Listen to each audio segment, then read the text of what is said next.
Are there angels in this room? Yes. What? One on each shoulder. Can you see them? No. And when you come back home and you open the door, there's no one in the house, but the children have to be taught to say Salaam Alaikum. Don't you teach your children? As my father taught me. There are angels in the house.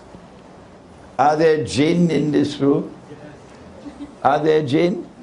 Yes, there are jinn here. Can you see them? Then why should it be so difficult? Why should it be so difficult to understand? The Dajjal can be released. He can be in this world and yet not in our world of space and time. Why should it be so difficult to understand? So Dajjal is here. Yes, he is here. But you can't see him. He is passing through 3 stages of a shadow. The 3 stages that Dajjal will pass through before he appears in human form in our world of space and time. That when Allah spoke of the shadow,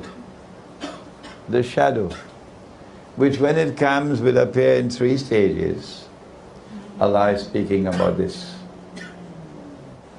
And this is a dangerous shadow. Let us now go to Nabi Muhammad alayhi salatu wasalam, who said that when Dajjal is released by Allah to commence his mission of impersonating the true Messiah and eventually ruling the world from Jerusalem, he will live on earth for 40 days.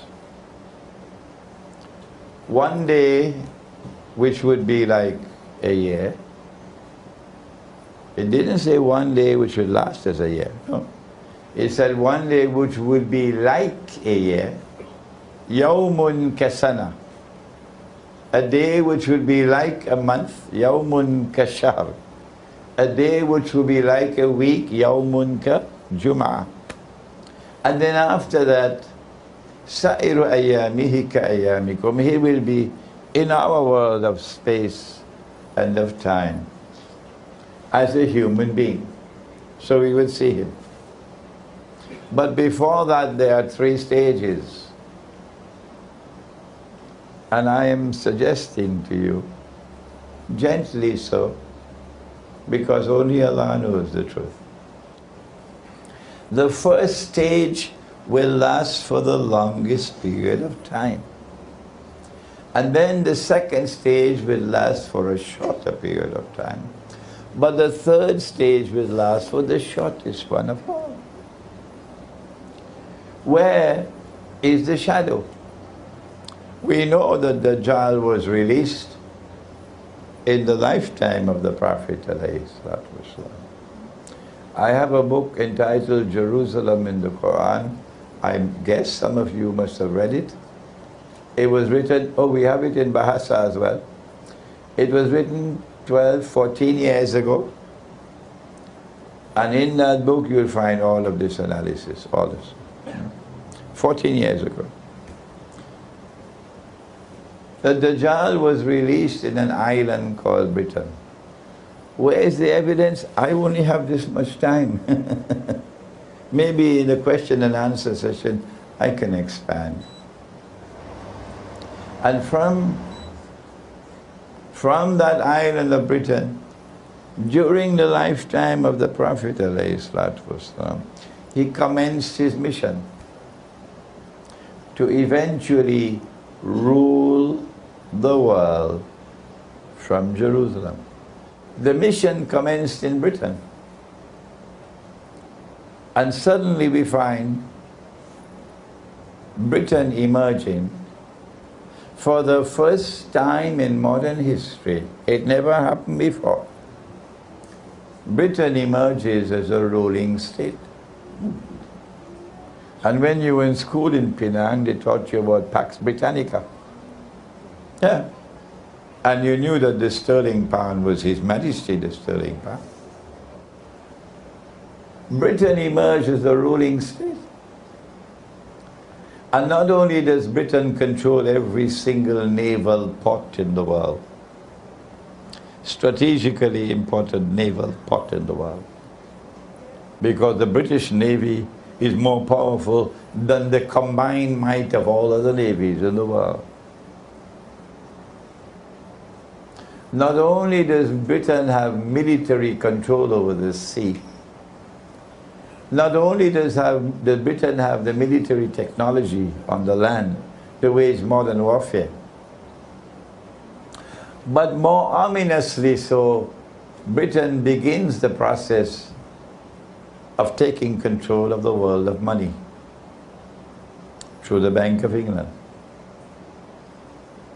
And Britain becomes the money lender par excellence of the world through a banking system.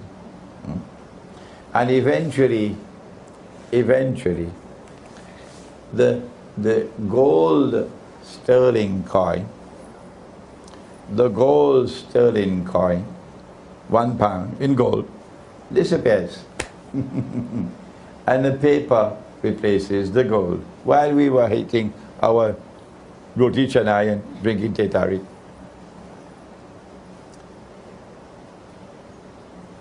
And then came the end of the day like a year.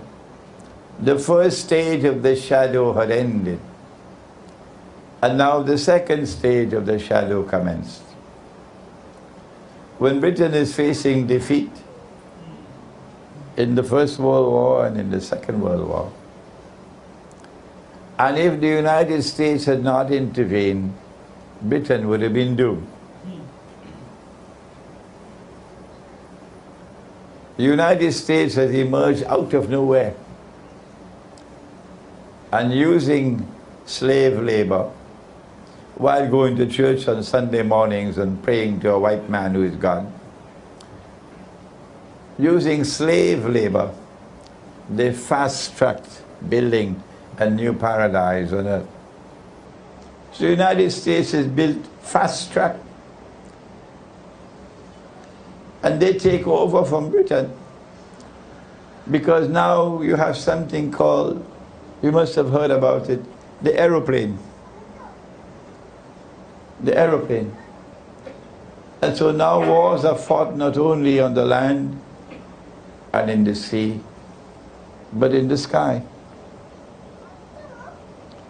Neville Chamberlain was Prime Minister of Britain, and he never set foot in an aeroplane until 1947, when he had to fly to Berlin. 1947 was just around the corner. Huh? So air power just came recently. And the United States is not only the most powerful country in the world militarily, more powerful than all the rest of the world combined, but the United States takes over from Britain as the financial and monetary capital of the world. And the US dollar replaces the sterling pound. Momentous change taking place in the world, and the scholars of Islam still drinking teh tarik and eating roti canai. And you can search and search and search and search. You will not find any analysis from any Islamic scholar using the Quran, using the Hadith to explain what is happening in the world. No. What happened to them? I believe methodology has played a significant role in this monstrous failure on the part of Islamic scholarship. And so a day like a month replaced a day like a year. And Pax Americana replaced Pax Britannica. We have an explanation for Pax Britannica. We have an explanation for Pax Americana. Let me hear yours. If you are a political scientist, let me hear what is your explanation. I have been around the universities. There is none. None. Ours is the only one. We are now living at that moment in time when if you have eyes and you can see, you would know that the United States of America is now in irreversible decline.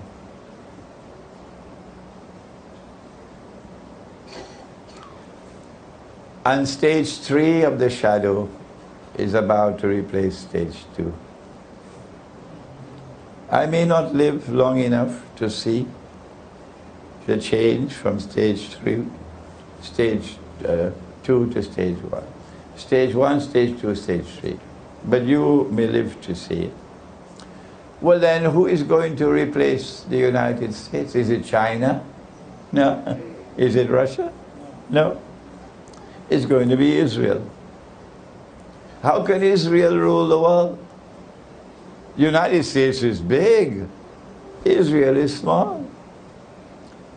Either Israel has to expand and become very big and powerful like the United States, or,